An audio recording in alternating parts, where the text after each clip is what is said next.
Right. Right. Okay, so first of all, today's broadcast once again is sponsored by Abdullah and Shoshana Zolti, the Mishmas, of Chaim Meir Ben Yehuda Arya Leif Pantel. His yahrzeit was Shabbos, and some should have a Aliyah, and it should be a real church for the whole family. Today is also the yahrzeit of Reb Chanina ben Trajan, the Tana, one of the Asari Rud Malchus, and it's also the yahrzeit of Reb Chaim Stein, the Shiv of Telz itself. He got out, him and the Chamer that he escaped Europe with, he got out with the famous Mr. Sugihara. He was a Japanese diplomat, I think, and he saved many, many Eden by making many papers for them to be able to escape. Okay, so let's see what the Gemara says. So we discussed until now all of the Zrikas Hadam that have to be done in the Kodesh HaKodesh. And just reviewing, we knew Sheva Lamata because by the par, the Torah specifically says Sheva Lamata. We know Achas Lamaila because by the Seir, the Torah says, he's a Oisai, specifies it's one Hazaya.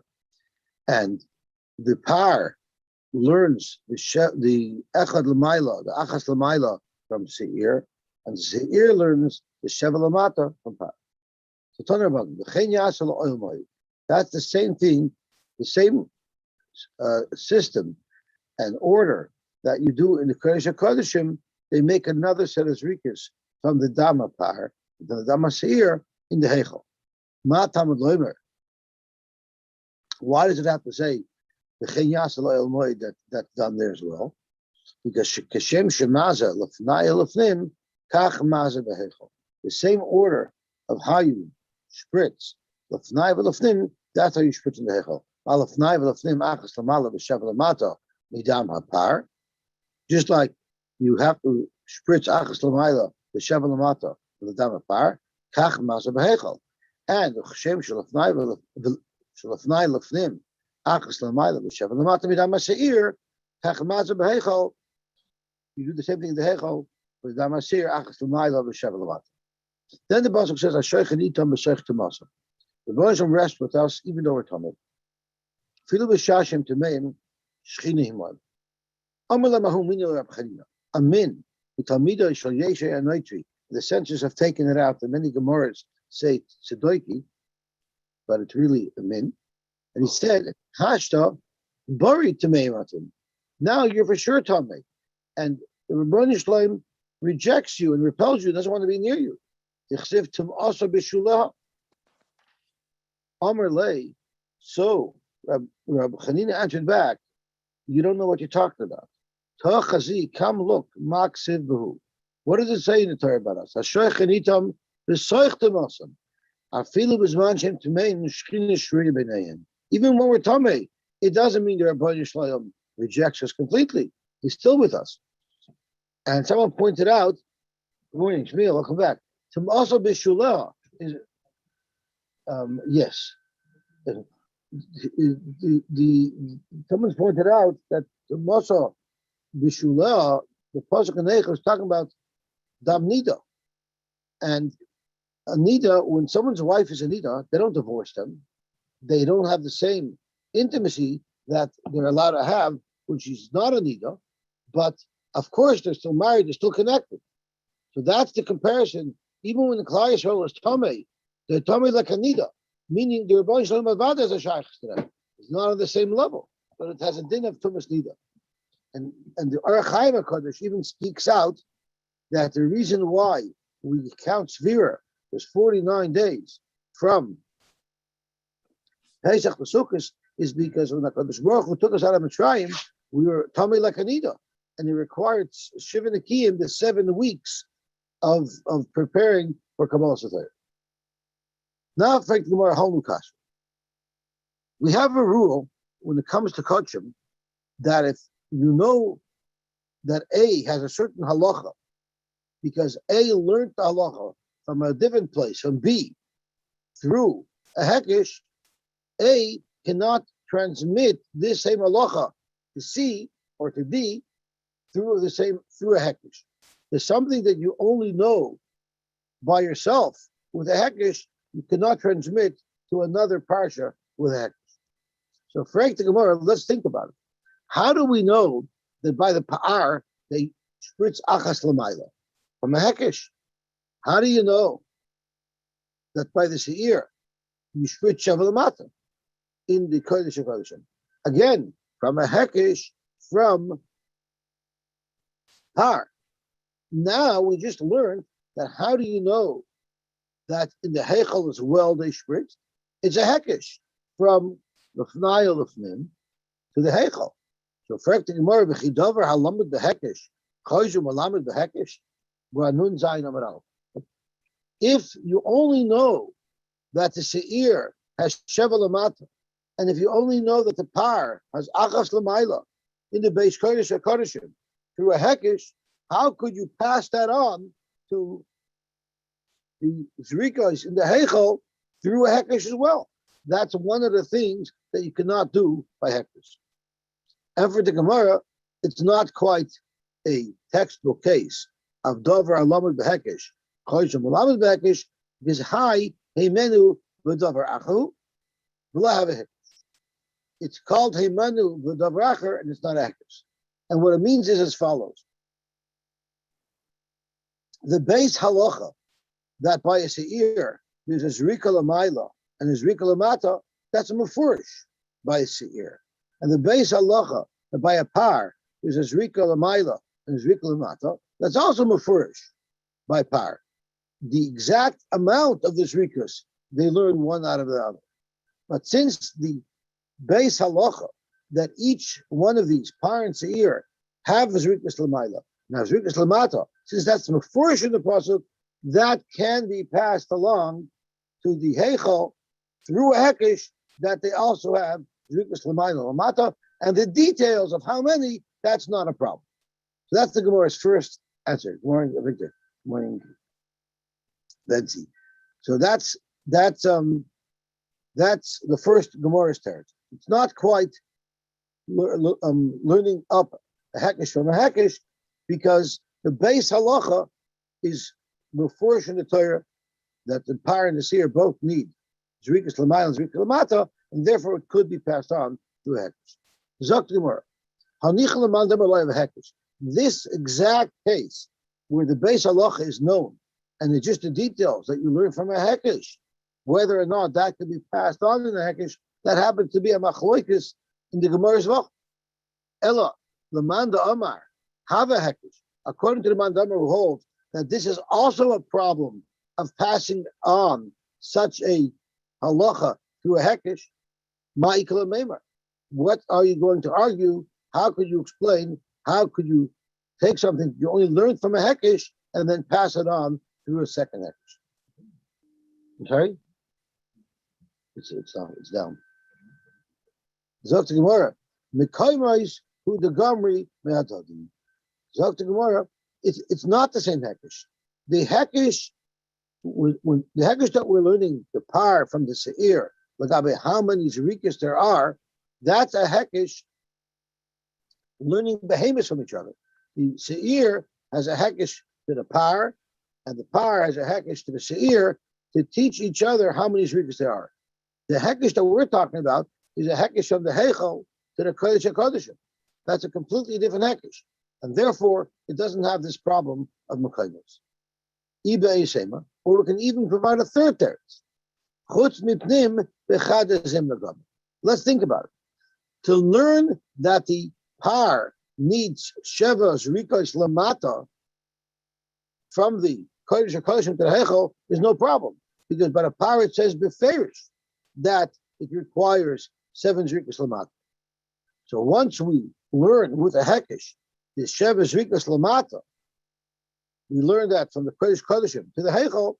So the added limud of the 1 zrika lamayla you can throw in and learn it at the same time, because the hekesh is focused on what's written before in the Torah, which is the sheva lamata. Once you make that hekesh already, you could bring in Aydei Gilgul, so to speak. You can also learn the other halacha as well, that it's achas l'mayla. There's something with the seir. Since we know beferish, it says in the Torah, this year has a zrika of achas l'mayla. You know that it's a mefurish in the Torah by the lafnai of them. Through a hekesh, we could learn that the seer needs a zrika of achas l'mayla in the heichal. That's no problem, because that's mefurish in the Torah. Once you make that hekesh, you'll also import from the lafnai of lafnim that the seer gets 7 zrikas l'mata. Zok to Gemara, keshehu mazu. We discussed already earlier that when you spritz on the Kodesh HaKodeshim, you don't spritz the blood directly on the urn, rather it's on the floor. Morning. There's Dr. Gemara with the paroiches as well. You don't spritz it on the paroiches, ela keneged paroiches. You're standing opposite the paroiches, and it's keneged paroiches. Amar Rabbi Elazar bar Yosy. Rabbi Elazar bar Yosy said, I know for sure that you spritz it on the paroiches. How do I know this? Because I myself saw the paroiches in Rome, and that's a fascinating story. How he saw it, we'll get to it in a minute. I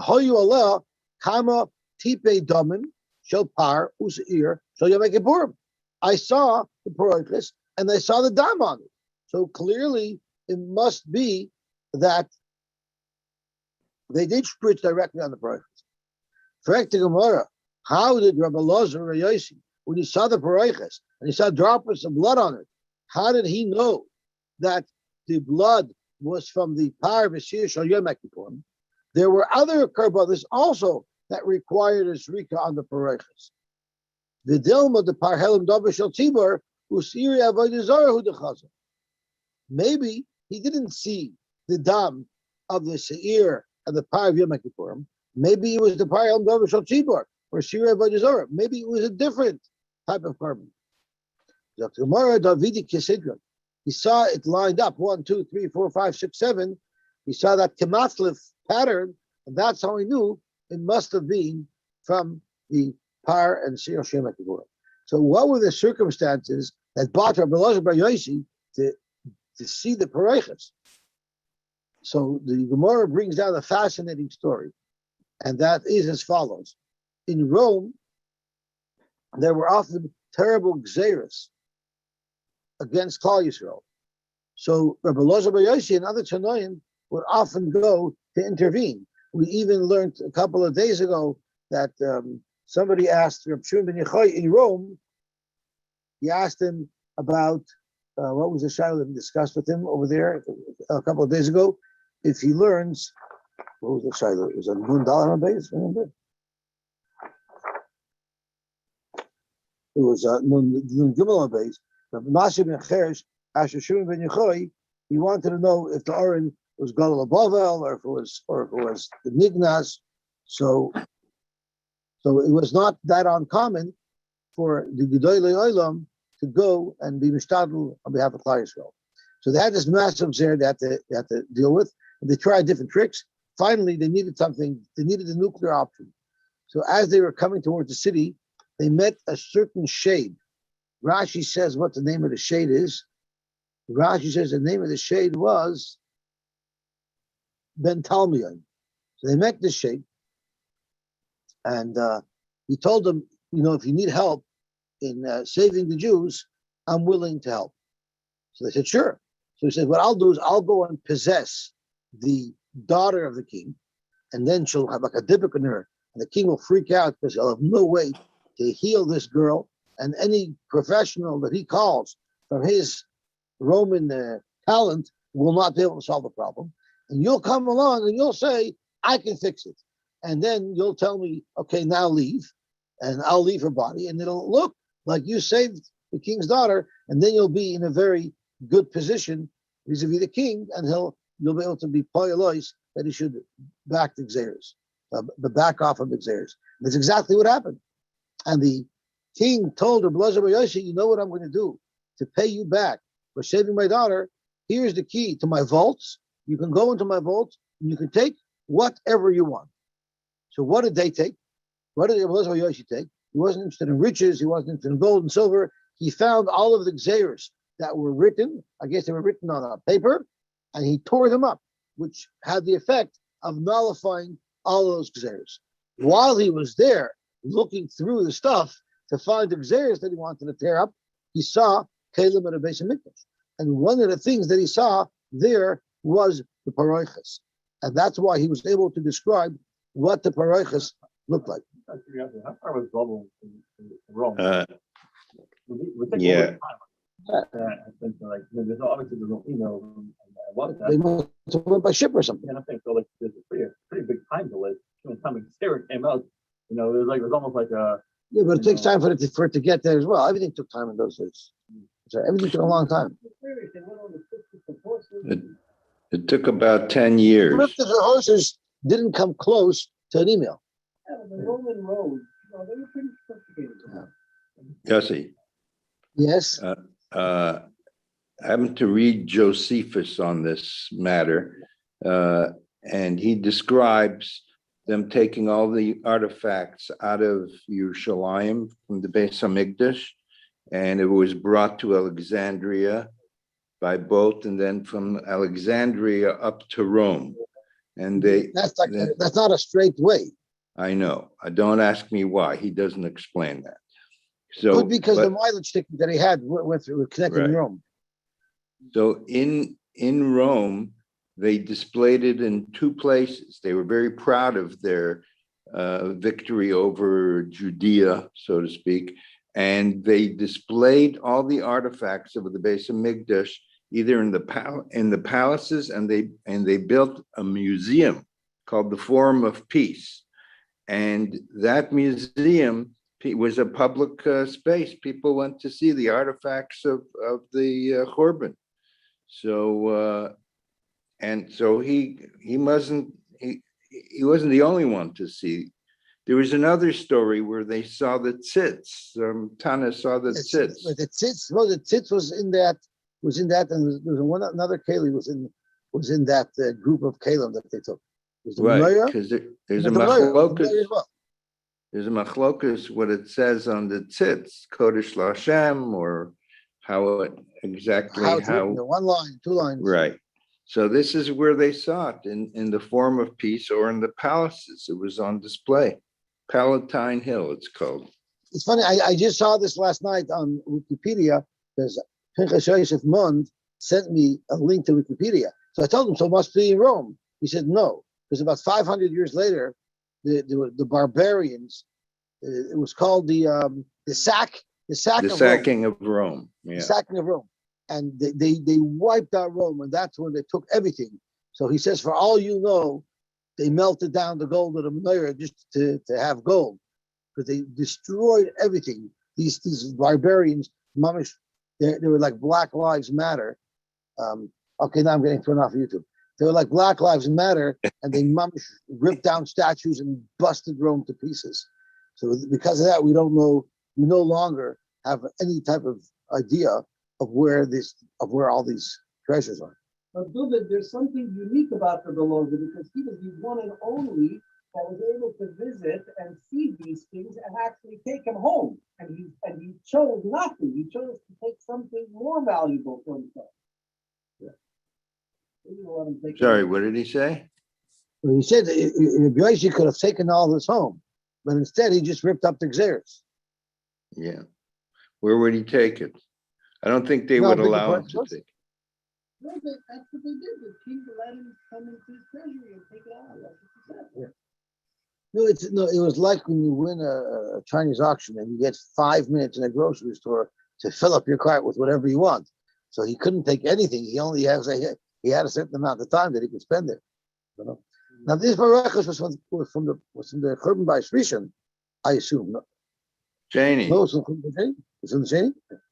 Yeah. Okay, so let's see the Helig Gemara. Actually, it could have lasted. They brought back a lot of the things from Bavel or from Iran, wherever they kept it, Persia, and they used it, a lot of the things in the second Beis Hamikdash that they had from the first Beis Hamikdash, but we don't know. They couldn't have used the Berachos. They couldn't have used the Berachos because the Berachos for the Bayis Rishon was just over the doorway, and the Berachos for the Bayis Sheni was the whole wall. Okay. It's probably would be big enough. So there you go. Okay, so let's see the Gemara Vayter. So that was a story, and that's how Rabbi Elazar bar Yosy wanted to prove, in fact, that they did spritz the dam on the parachas. Zog to Gemara weiter. Now we have a story that's exactly the opposite. With Tananami, I'm sorry, I'm a little bit ahead of myself. So it's Tananami. We also learned by the Param Davar Shetibar, we also said Shaila. They intended not to spritz the blood on the parachas, but the nagu, if it went there by mistake, that's not a problem. And Amar Abelazar bar Yosy, Anira Yisi B'Rayim, I saw the parachas in Rome. V'hayu aleh kama tipei damim shal par helam davar shel tzibur. The Syria Avodah. And I saw those drips of blood on the parachas. In fact, the more, how did he know that it was those? Maybe the Dilma of the par b'Siyos Yom Kippurim. They knew. Tomorrow the Chazinu David Shaloi Yisidim. He saw that they weren't 1 and 7. So I'm not sure how you would be able to say Elu Divrei Lakim Chaim on this, because there are two stories that directly contradict each other, and either one happened or the other happened. I'm not sure how they both could have happened. Okay, now we're getting back into the lumps. There's no Elu over here because nobody said it. It's just for the mom. It's a Mishnah. It's none. Oh, it's none. It says none. Yeah, it's Nami. You have two stomach knives. It's a shaila what happened over here. So now we're going to get into if there's a mix-up. This arvul damim b'dam. So Rashi tells us exactly when. So we're talking about the dam of the par got mixed with the dam of the seir. So Rashi tells us, when did this occur? Damim shal par b'shal seir koidim shenosan b'fnim plum. Before you spritzed any blood at all, the blood of the par got mixed with the blood of the seir. There's going to be a technical difficulty with this approach. Tosfos is going to have a problem with it on the base. But let's stick to what Rashi says for now. You have the blood of the par, the part of the blood of the seir got mixed together before you made any zrika at all. The reason why it's a problem, Tosfos says, is because if you remember, these par were shechted first. Until after the zrikas panim of the lefnai of the par, they didn't even shech the seir. So how is it possible to mix up the blood of the par, the blood of the seir, if when you made this rika on the par, you should not even have shechted the seir yet? Elamai, you shechted the seir out of order, that brings with it a whole bunch of other problems. So we'll deal with that on Ahmed Beis, but that's something that's worthwhile keeping in mind. So this avuloi damim b'damim. You have the dam of the par, the dam of the seir, they're mixed together, and you still didn't make any zrikas yet. So what do? Amar Rava said, Noisin achas l'mayla, b'sheva l'mata, v'oila lo'ilakanu l'kan. We assume that yesh bila, meaning that the blood mixes together thoroughly, and any drop of blood that you'll now take from this mixture will contain both blood of the par and blood of the seir, and you could literally kill two birds in one stone with one stone. You spritz achas l'mayla, b'sheva l'mata, and it'll work as having spritzed separately side the dam of par and side the dam of seir. This is what Rava said. Amrua kamei Rabbi Yirmiyah. So they told this halacha of Rava to Rabbi Yirmiyah, who was in Eretz Yisrael, and he commented, Amar b'avloi tipshoi. You guys from Babel are a bunch of idiots. Why are you idiots? Mishum de dairi ba'ara de chashucha, amri shmaita de machashchan. Since you live in a dark place, Babel was in a valley. I guess it didn't have so much sunlight. That's why you say dark svaras, wrong svaras. How could you possibly argue that you're simultaneously spritzing the dam of the par and the dam of the seir? Hakayoiv lamayla de seir mekami mata de par. That means you're spritzing the dam of the seir achas lamayla before you're spritzing the sheva lamata of the par, and that's not allowed because v'atayra amra b'chila mikaper es hakodesh. First kila dam par. First finish with spritzing the dam par completely, both the achas lamayla as well as the sheva lamata, and only then v'achka kalei dam seir. And the way you're doing it, they're both being spritzed simultaneously. So the achas l'mayla of the seir is occurring at the same time as the achas l'mayla of the par, which is before the sheva l'mata of the par. So that's a bad svara. El Amar Rabbi Yirmiyah, let me tell you the right way to do it. Noisein achas l'mayla v'sheva l'mata l'shem par. Because of a noisein achas l'mayla v'sheva l'mata l'shem asir.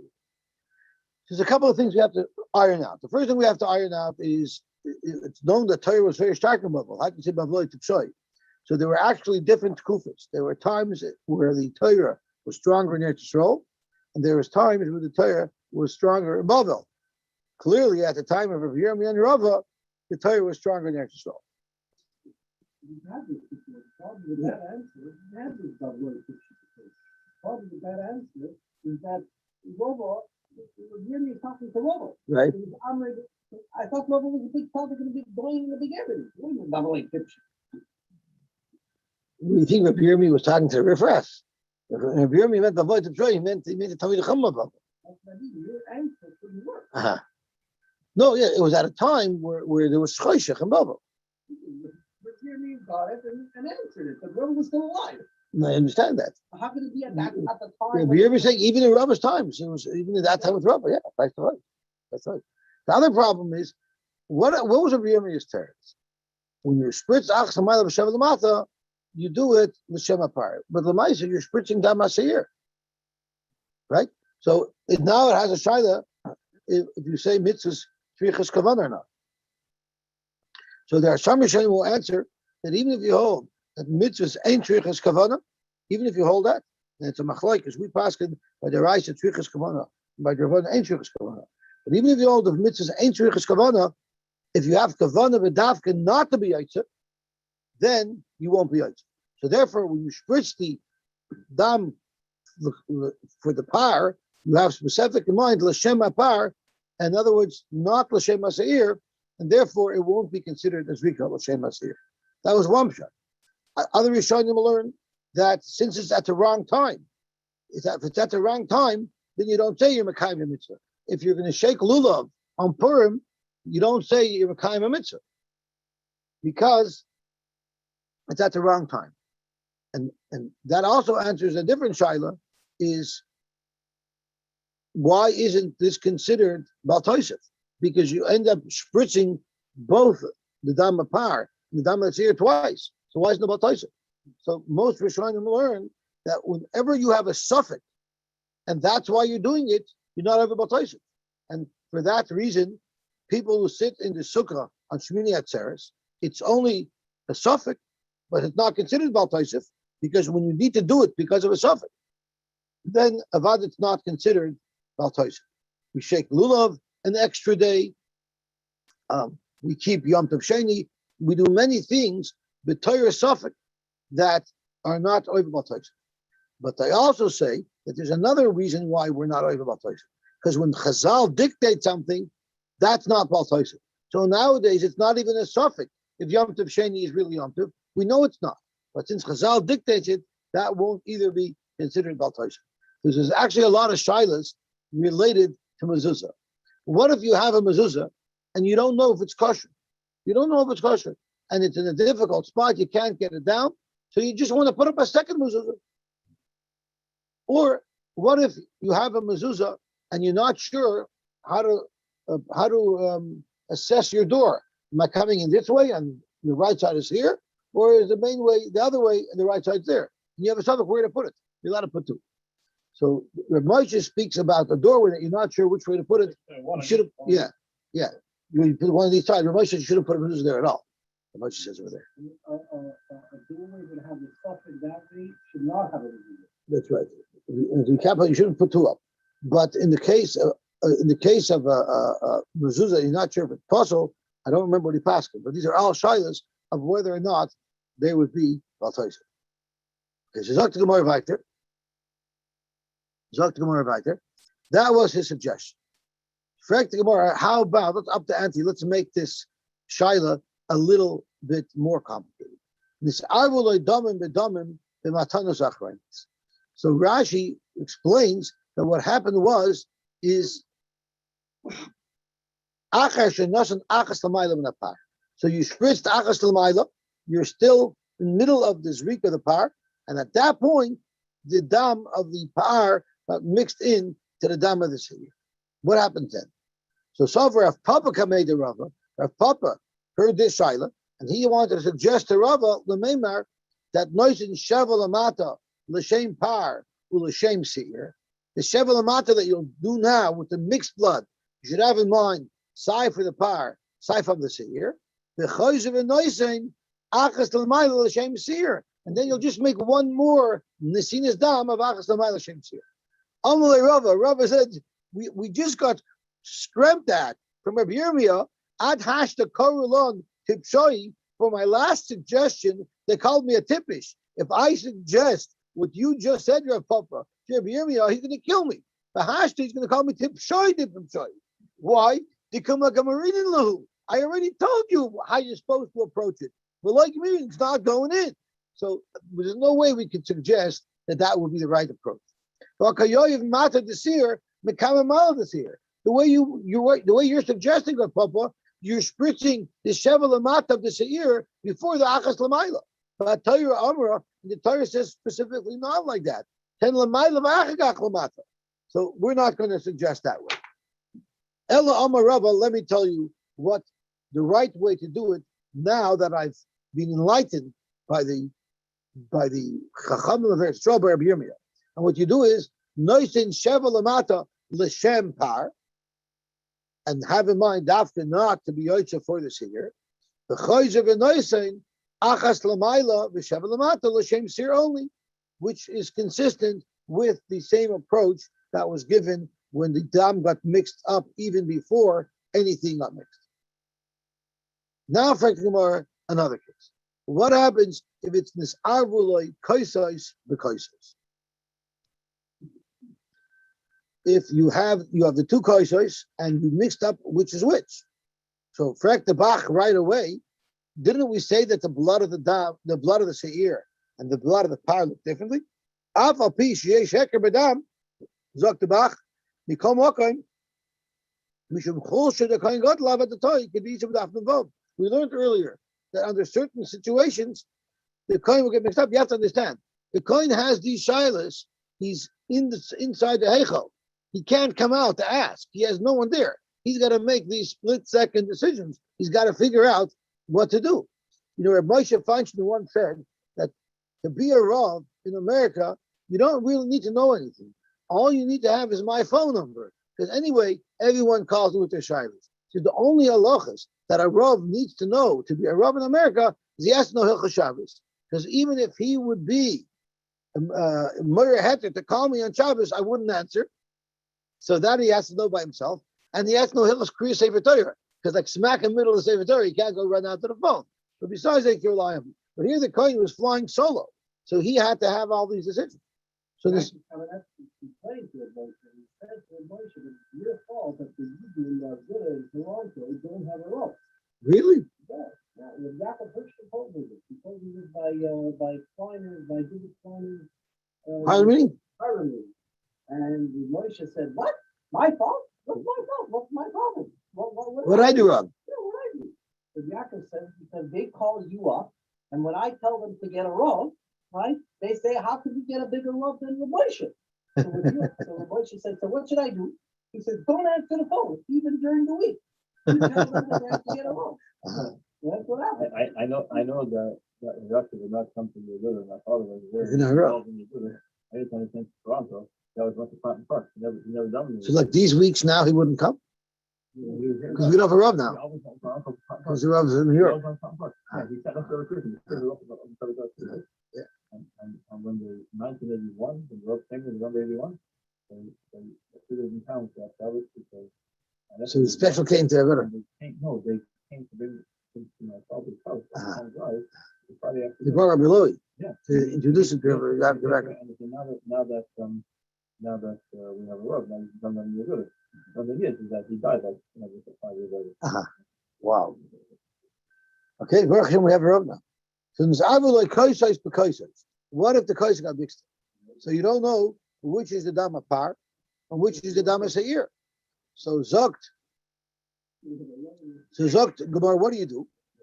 Noisein the chayzer v'noisen, the chayzer v'noisen. You have container A and you have container B. You don't know which is which. So first you do achas l'mayla v'shev l'mata with container A. Then you do achas l'mayla v'shev l'mata with container B. And then you go back again and do achas l'mayla v'shev l'mata with container A. Why is that? So it's noisy l'chayzer v'noisen v'chayzer shloisha pam. How does that work out? The Rashi is very simple. V'chol avoida v'avoida noisen achas l'mayla v'shev l'mata mino echad with container A. V'chayzer v'noisen v'nasheni with container B. V'chayzer v'noisen v'narisha with container A again. The manavshah. So now any way you have it, you've covered your bases. And reason shall par hava, if container A was the blood of the par, the sheni shall seir. So kum t'chayis yotza b'rishon v'shniya. He would have been yotza the two zrikas with the container A and container B because it was par first, seir next. But the reason shall seir, if container A was the dam of the seir, haya parehu k'mayshena, then the zrikas that he made with the container A out of order don't count at all. Tanya par ma'akav is a seir. We learned earlier that if you do the avodah out of order, it doesn't even work. So then you have to be shlishis. So then when you did container B first, when you did container B, which was the par, and after the container A again, he got everything in. Sherikadam par l'sir. And then Rashi says v'chein behechol, which clearly tells us that Rashi learns that this shaila here that we're discussing is in the Kodesh HaKodeshim. And Dr. Rashi, the same shaila could happen if this mix-up occurred in the hechol. And this is where Tosfos doesn't like it. So let's look at Tosfos over here. Noisen v'chayzer v'noisen v'chayzer v'noisen. Here's Rashi v'chein behechol. Mashma the Arinami in this Avru Koisos because Koidim shenosan lefnai lefnim. It's mashma that the Koisos could have been mixed up even before the Zrikas were done in the Kodesh HaKodeshim. Correct? Tosfos, how is that possible? Because the Hamrino l'kaman b'pirkin seir sheshachtoi koidem matan damishal par. If you shechted the seir before you made the Zrika of lefnai v'lefnim of the par, it's not a good shechita because it's a shechita that's out of order. So how could Rashi suggest that you could have had the kos of dam of the seir while you're doing the zrika of the lefnai lefnim of the par, if at that point the shechita would not have even been kosher yet? So therefore, Tosfos learns this Gemara could only have occurred in the Heichal, because in the Heichal, at that point, by the time the Zrikas are starting in the Heichal, of course, the Seir had already been shechted in its proper order. Okay, let's see the Gemara weiter. What would happen if mixas damim nisarvuloi or mixas damaloi nisarvuloi? So you had container A that had dama par, you had container B that was dama seir, and then in container C there was both mixed dama par and dama seir. So that's pshita ki yoiv mivadoin yoiv.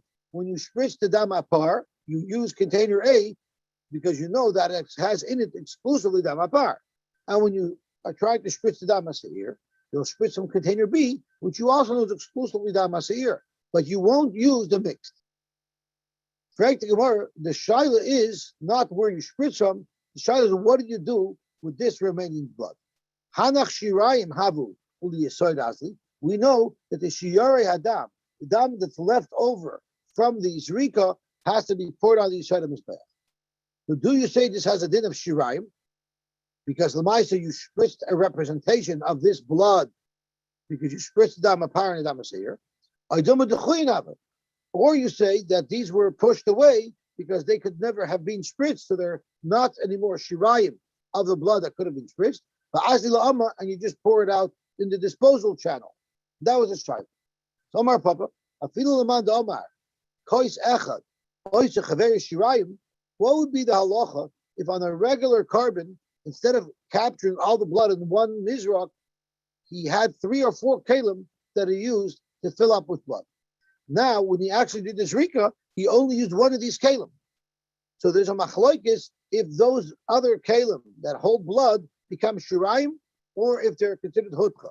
So do you pour those on the side of the mizbech, or do you pour them into the oven? So Zokar Papa, even if you hold kois echad oisa chaver shirayim, just because I didn't spritz from that kois, but l'maisa all 3 koises that I had captured blood in were all royal to be spritzed from. There, Hanamili, Heicha, the boiling Mesa, Batsiyoy. That's because I could have spritzed from either one of the kaisers that it captured blood in. They were all part of the operation. So therefore, they're all considered shirayim. Aval high. But in our case, where the container that had the mixed blood in it, the boiling Mesa of loy Matsiyoy, you could never have spritz from that container, because in a container that mix loy, maybe that's no longer considered part of the rest of the dama seir. It's not considered part of the rest of the dama par, and therefore you cannot pour it shiraim on the mizbeach. Rather, you have to dispose of it. I will actually look at this shaila from the exactly opposite perspective. Even if you hold that if you have 3 kaises of dam and you made a zrika from one of the kaises, the other 2 are dachi, and you have to pour them in the amma, you can't pour them on the mizbeach. Our case is better because haniminu the dach b'yadayim. There you have 3 kaises of dam. By picking one kais to spritz from, you've actively pushed away the other 2 kaises. That's why that man might hold that you cannot pour them on the side. Here you didn't push away b'yadayim to mix the blood. You couldn't possibly spritz from it because you were prevented because it was mixed together, but you didn't actively reject it. So maybe, if anything, that remains shirayim, and therefore you could pour it on the side. The Tanya we learned, it says by this is not referring to Yom Kippur. This is referring to one, I think, the seer of the Nasi who doesn't have hair. It says regarding his chatos, ves dama yishpay. Its dam, not all of the dam. Its dam is poured on the side. By a standard carbon chatos, it says ves kol dama yishpay. All of its blood has to be spritzed, has to be poured onto the side. So therefore, minayin lechatos shekibul dama ba'arba kaisos. What happens if a carbon chatos you capture the blood in 4 different vessels, and a chatos needs 4 zrikas, 1 on each corner of the mizbeach. The nasan mizeachas umizeachas. From each kais, you only gave 1 matnas dam, 1 per corner. How do you know shekulon nishbachan liyaside? How do you know that all of that dam in each one of these 4 kaises is considered shirayim, and therefore they're poured onto the side of the mizbeach? All of its blood, all 4 kaises have to be spritzed, have to be poured on the side. You might think even if I spritzed all 4 corners with only 1 kais, and the other 3 kaises you didn't spritz from at all, there also you pour all that blood on the side of the mizbeach. Talmud Leimer as dama yishbach, more exclusive. It doesn't say kol dama, and we learn who nishbach liyaside behein nishbachan la'am.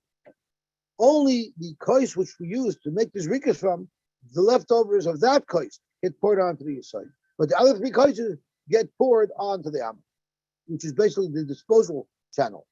Minayin lechatos shekibel dama ba'arba kaises. A chatos that you makabel dam in 4 different kaisos, and once again, you only used the 1 kais to do all the zrikas. The other 3 were ignored. How do you know shakulum mishpachali aside that you do pour the shiraim on the side? In other words, he's arguing with the first Tana. All the blood has to be split. It says Vesdama Yishbech to be exclusive, and that's how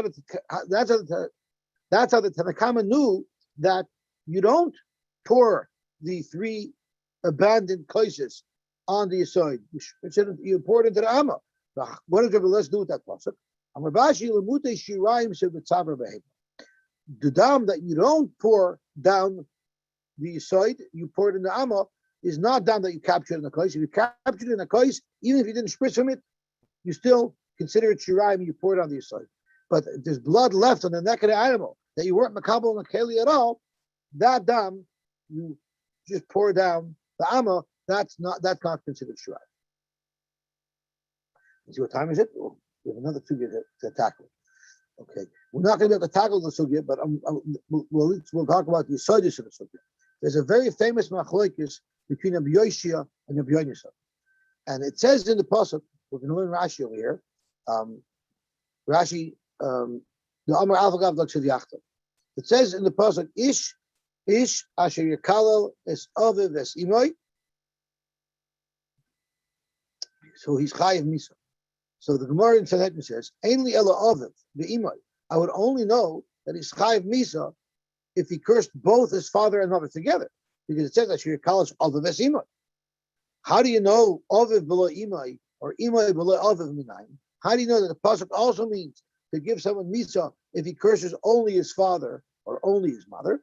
Talmud Leimar, the pasuk says Vaiter Aviv ve'Imoy Kilel.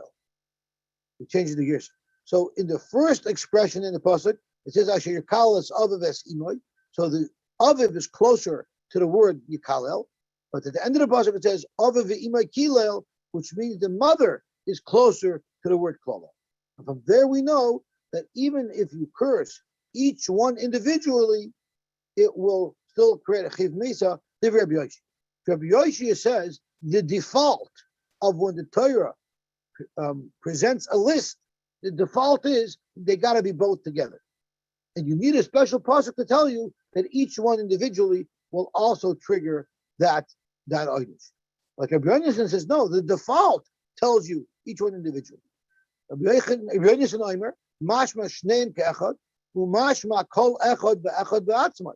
When the Torah just says, lists off multiple items in the list, the Torah means even to provide an oynish, even if any one item on the list got violated, it doesn't automatically by default mean that you have to violate the whole list. Until the Torah says specifically that I mean individually. So until the Torah specifies that I mean together. So once again, is the default of a list to mean the whole list, which is how Rabbi Yosy learns, and you need a special pasuk to tell you it even means each item individually, or is the default of a list each one individually, and if it needs to be both, you need a special pasuk. One of the nafkaminas is it says that you're not allowed to be lo yisakrish shor v'chamor yachtav. So according to Rabbi Yosy, we know by default when it says l'shachar shor v'chamor, we know it means together because there's two items in a list. Of course, it means together. So we need to dash in yachtav to teach you something else. According to Rabbi Yonasan, if it didn't say yachtav by l'shachar shor v'chamor, you would have think that you're not allowed to plow with a shor by itself, and you're not allowed to plow with a chamor by itself. So that's what the Torah said yachtav to tell you that it means dafka. If they're together, you cannot do avoid with them. But I'll call upon them. That's an important machlokes that'll come into play tomorrow, and that is whenever there's a list in the Torah, by default, does the Torah mean the entire list, which is what the Rabbi Yosy holds, unless the Torah tells you specifically that I mean each one individually, or by default you say it means each one individually, unless the Torah says that it means both together, and that will pick up tomorrow.